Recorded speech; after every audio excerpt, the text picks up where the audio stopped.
네, 다 같이 6월의 말씀, 로마서 10장 17절 말씀 함께 암송하도록 하겠습니다. 시작. 그러므로 믿음은 들음에서 나오며 들음은 그리스도의 말씀으로 말미암느니라. 로마서 10장 17절 말씀. 아멘. 네, 오늘은 하나님을 경외합니다 라는 제목으로 하나님의 말씀을 나누고자 합니다. 네, 인간은 기본적으로 마음에 두려움을 안고 우리가 살아갑니다. 예를 들면 가난에 대한 두려움, 비판받을 것에 대한 두려움, 폭력에 대한 두려움, 죽음에 대한 두려움이 그 예시라고 할 수 있습니다.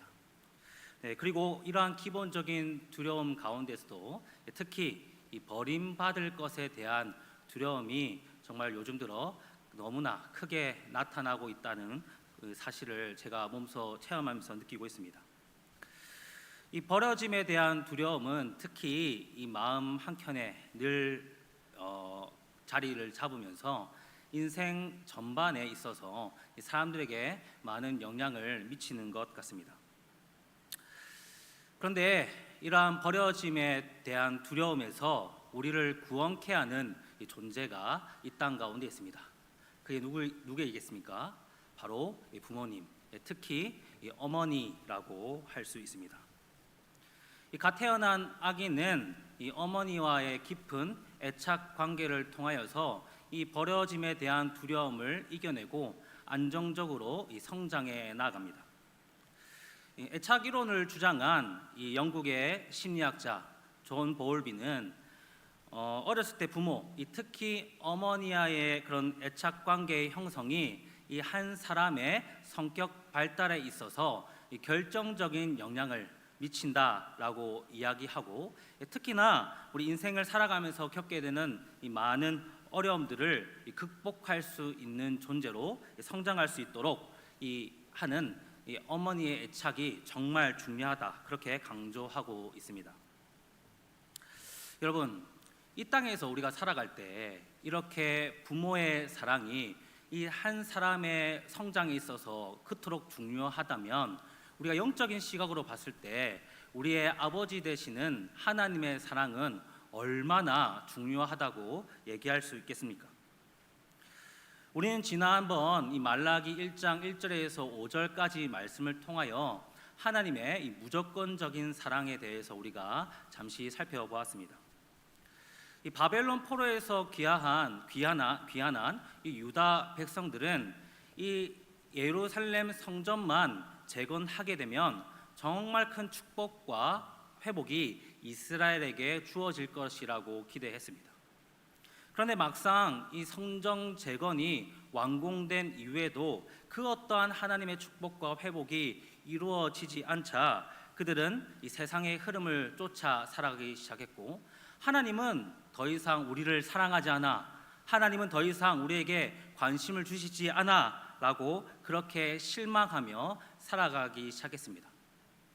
뿐만 아니라 그들은 더 이상 하나님이 우리에게 관심과 사랑을 보여주시지 않으니 우리는 더 이상 우물한 개구리로 살아갈 수 없다라고 판단하여서 이 세상의 방식대로, 우리들만의 방식대로 우리들 스스로 힘을 길러 수많은 주변의 열강들처럼 우리가 그러한 나라를 이루어야 된다라고 그렇게 생각했습니다.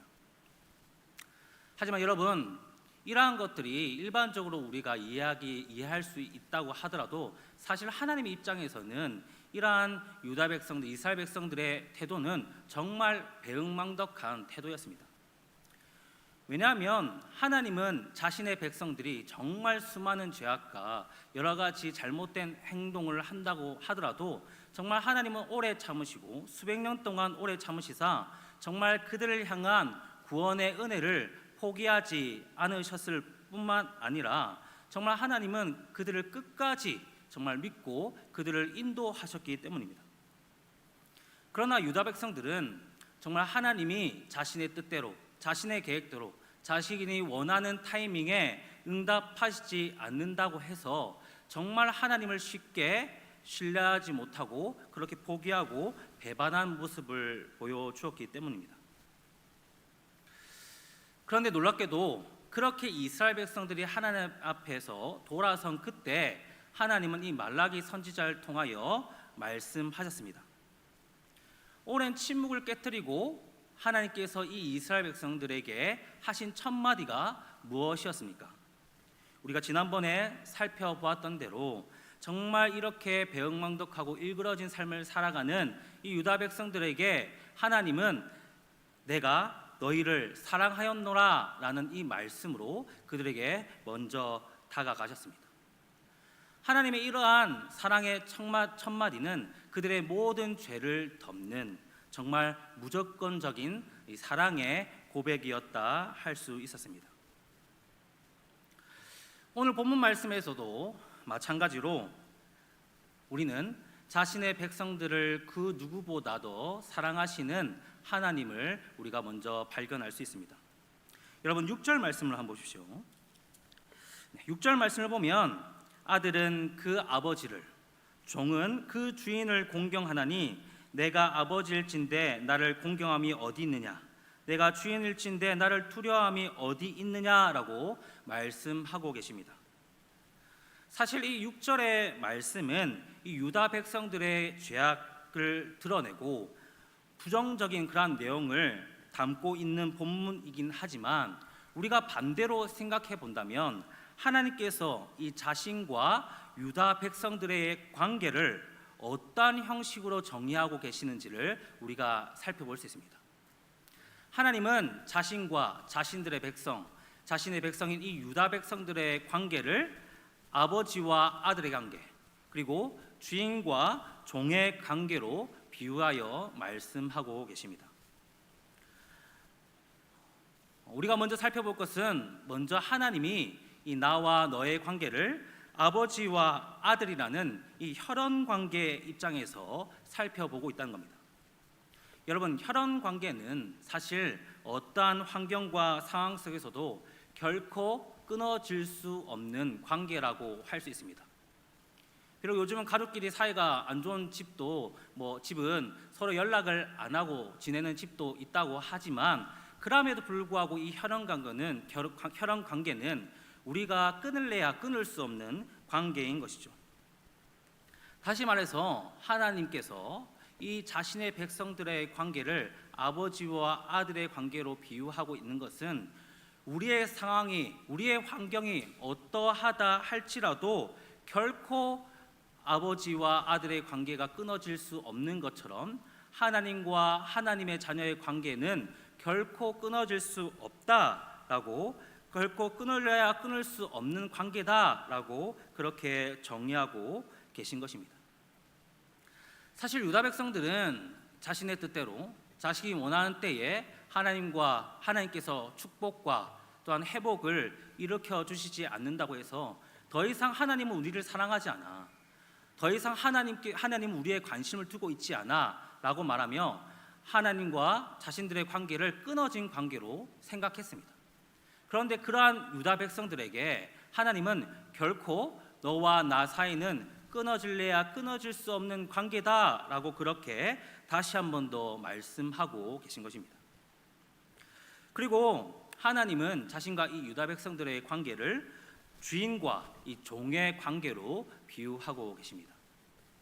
우리가 여기서 오해하지 말아야 할 것은 이 주인과 종의 관계라고 해서 지배자와 복종자의 관계나 갑을 관계로 이해할 수 있는데 사실 이 주인과 종의 관계에서는 그런 얘기를 하는 것이 아닙니다. 하나님께서 우리들의 이 주인이 되어셨다는 것은 이러한 지배자와 복종자의 관계가 아닌 정말 하나님께서 그 누구보다 우리의 삶에 관심을 가지고 우리의 삶을 책임져 주신다라는 뜻을 가지고 있는 겁니다.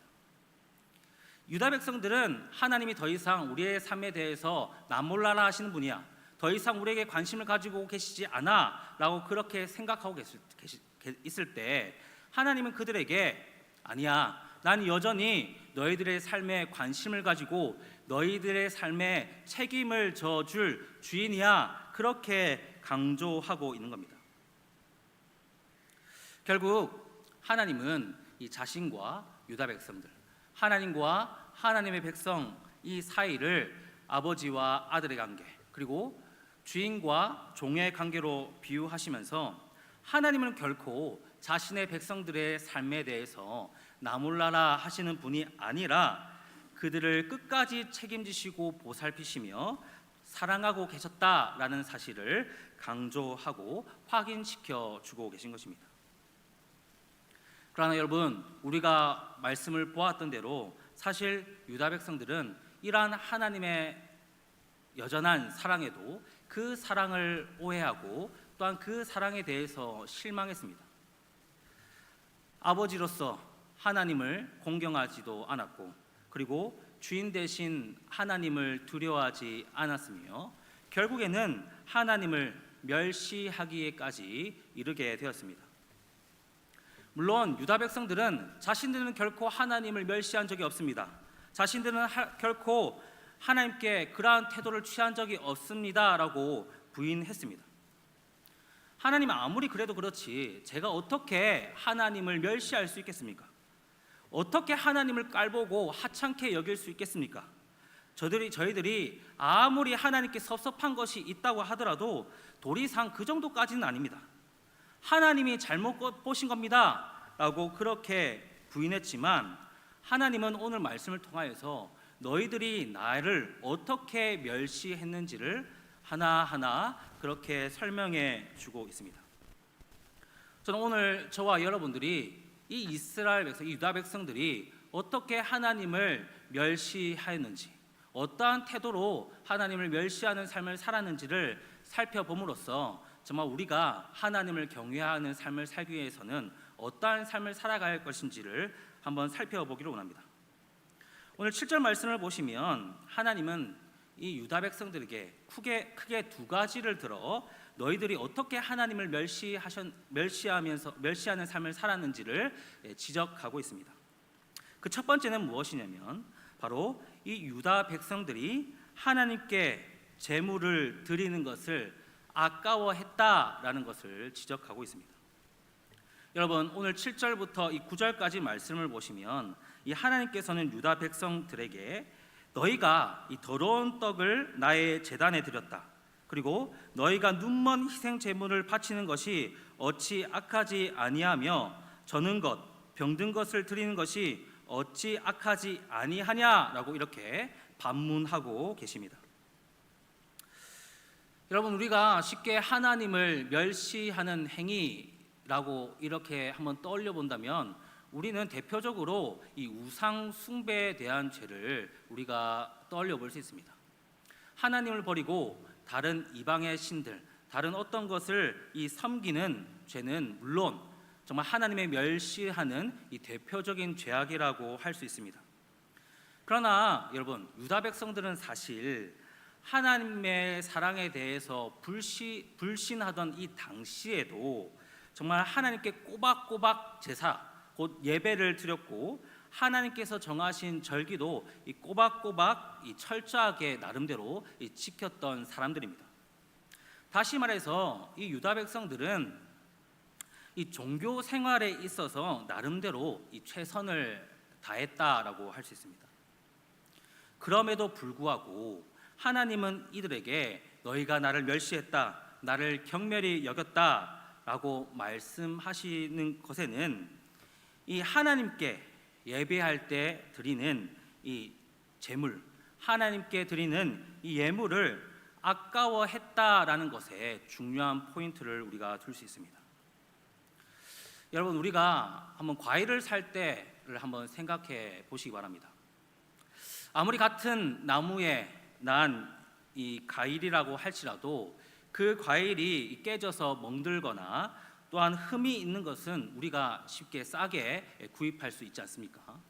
그러나 같은 나무에 났다 할지라도 이 상품성이 있는 것, 깨지거나 흠이 없는 과일들, 특히 이 과일들이 백화점으로 들어갔을 때는 정말 다른 가치, 수만 원짜리 하는 그 과일로 변신을 하게 됩니다. 똑같은 나무에서 난 똑같이 맛있는 과일이라고 할지라도 이 멍든 것, 살짝 깨진 것, 흠이 있는 것은 그만큼 상품의 가치가 떨어지는 것입니다. 그래서 우리가 누군가에게 명절 선물을 하거나 누군가에게 선물을 줄 때는 정말 비싸더라도 할지라도 흠이 없고 깨지지 않은 것, 정말 상품성이 있는 그러한 좋은 과일들을 이 선물로 주게 되지 않습니까? 여러분, 어떤 마음에서 우리가 그러한 선물을 주게 됩니까? 그러한 깨지고 흠이 없는 과일보다 이 상품성 있는 좋은 과일을 선물하는 것이 이 상대방에 대한 내 마음을 진정성 있게 표현할 수 있다라고 생각하기 때문에 그러한 비싼 값을 지불해서라도 그러한 좋은 과일을 선물하는 것이 아니겠습니까?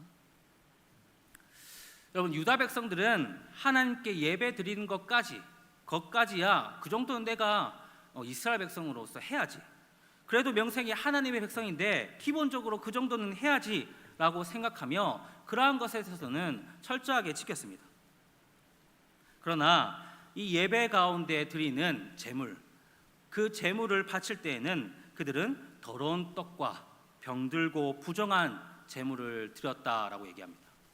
이러한 제물을 드렸다는 것은 비록 그들이 예배를 드리고 종교 생활에 있어서는 철저하게 했을지 몰라도 하나님에 대한 마음, 하나님을 사랑하거나 하나님을 소중히 여기는 마음을 거기서 찾아볼 수 없었고, 정말 그들은 하나님 앞에서 신령과 진정으로 드리는 그러한 마음의 예배를 드리지 않았다라는 것에 있습니다. 다른 말로 바꾸어 얘기하면, 여러분, 이스라엘 백성들은 정말 형식적으로 예배를 드리고 형식적으로 찬양하고 기도하며 또한 형식적으로 감사를 드리는 그러한 삶을, 그러한 예배를 드렸다라는 것입니다. 이 유다 백성들은 진정으로 하나님께 마음을 드리는 예배를 올려드리지 않았습니다. 하나님은 분명히 그들의 예배를 통하여 정말 그들의 마음을 받으시기를 원했지만, 그들은 마음을 쏙 빼놓은 형식적인 예배와 형식적인 찬양과 감사를 하나님께 올려드리고 나서 나는 기본은 지켰어 라고 스스로 만족해 했습니다. 여러분, 중요한 것은 우리가 예배를 드리고 안 드리고의 문제가 아니라 정말 우리가 정말 신령과 진정으로 우리의 마음을 담은 예배를 드리고 있는가, 정말 하나님께 우리의 마음을 올려드리고 있는가가 정말 하나님을 경외하고 있는가, 하나님을 경외하는 삶을 살고 있느냐를 결정짓는 중요한 문제라고 할 수 있습니다. 우리가 아무리 결코 우리는 하나님을 멸시하지 않았습니다.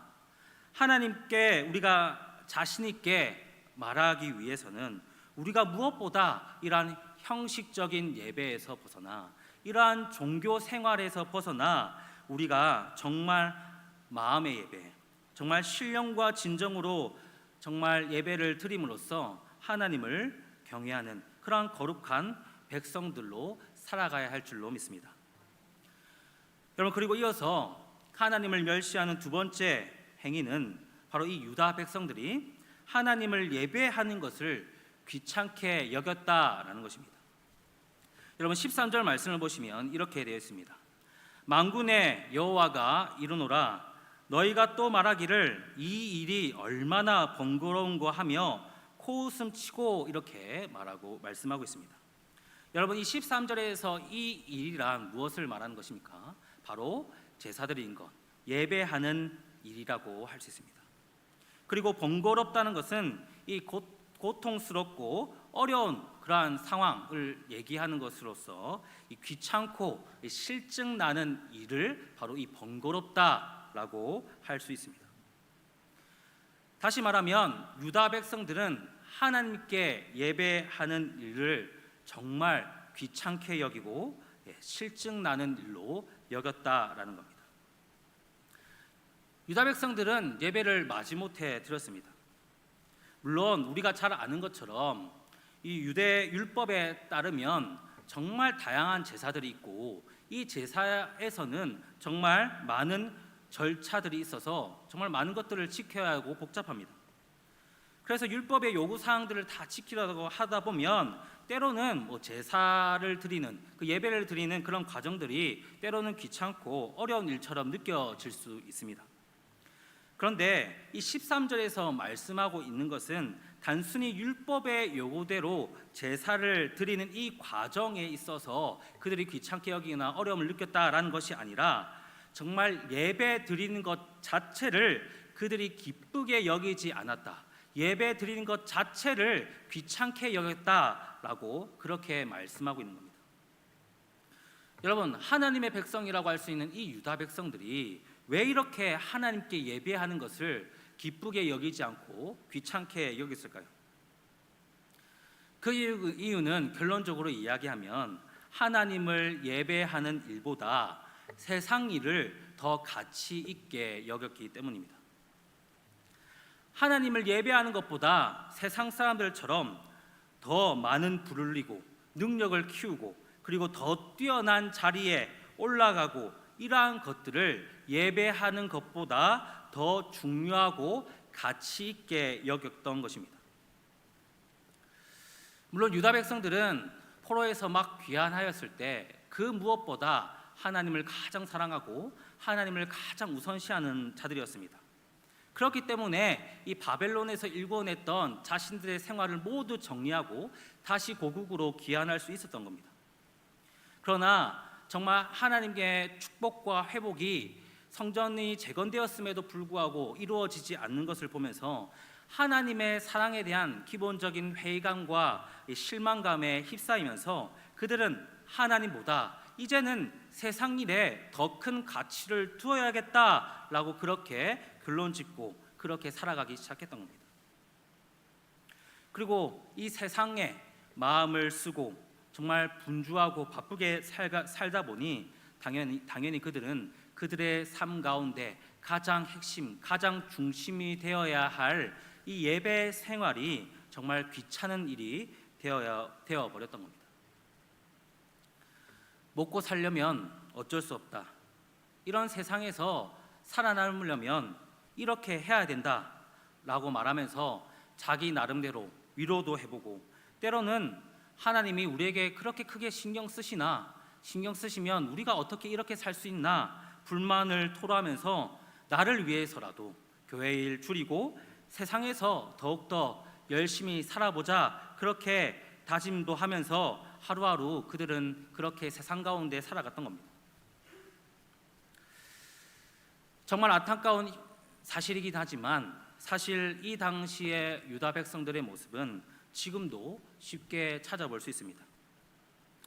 하나님을 예배하는 일에 너무나 무심한 성도, 신앙생활에 기쁨이 없고 끌려다니듯 어쩔 수 없이 교회에 나오는 성도, 세상 일에 너무 바빠서 축도하기도 전에 정신없이 자리를 떠나는 성도, 교회 모임에 참석해야 하는 일이 있으면 어떻게 해서라든지 다른 약속을 잡으며 그 모임에 빠지는 성도. 물론 그들도 그들 나름대로의 상처가 있고 아픔이 있는 것이지만 계속 시간이 지날수록 이러한 성도들이 늘어나는 것은 세상 일에 더 큰 가치를 두고 살아가는 사람들이 계속해서 늘어나기 때문입니다. 분명한 것은 세상에 우선순위를 두고 하나님께 우리의 마음을 드리지 않는다면 그 사람은 결코 하나님을 경외하는 삶을 살아간다라고 확신할 수 없을 것입니다. 우리가 아무리 우리가 하나님을 언제 멸시하였습니까? 우리가 언제 죽게 더럽게 그렇게 행동하였습니까? 라고 얘기한들 정말 우리의 삶을 통해 맺어지는 그 열매가 세상 일에 더 많은 가치를 두고 세상을 따라 살아간다고 한다면 정말 부끄럽지만 우리는 회개의 자리로 나아가야 합니다. 우리의 삶의 우선순위가 무엇인지 되돌아보는 저와 여러분들이 다 되시기를 원합니다. 사랑하는 성도님 여러분, 하나님을 사랑하고 하나님을 경외하는 것이 무엇입니까? 하나님께 우리의 진정한 마음을 드리고 진실한 마음을 드리고 하나님을 그 어떤 것보다 가장 가치 있게 가장 우리의 삶에 가장 우선순위로 두며 살아가는 것이 하나님을 경외하는 삶입니다. 하나님 없이는 아무것도 아니다. 하나님 없이는 모든 것이 헛되다라고 얘기하며 하나님의 중심의 삶을 살아가는 것이 정말 하나님을 사랑하고 하나님을 경외하는 삶을 살아가는 것입니다. 내가 아버지일진대 나를 공경함이 어디 있느냐? 내가 주인일진대 나를 두려워함이 어디 있느냐라고 하시며 너희가 나를 멸시하였다라고 말씀하시는 이 하나님의 말씀은 지금 이 시대의 많은 사람들의 경종을 울리는 말씀입니다. 우리가 이제는 정말 하나님을 경외하는 사람들이라면 오늘 이 말씀을 기억하시면서 형식적인 예배, 형식적인 찬양, 형식적인 감사가 아닌 정말 신령과 진정으로 우리의 마음의 예배를 드리고 또한 정말 하나님을 그 무엇보다 가치 있게 여기는 그러한 삶을 살아가시는, 하나님을 정말로 경외하는 삶을 살아가시는 저와 여러분들이 다 되시기를 바랍니다. 우리 함께 찬양하며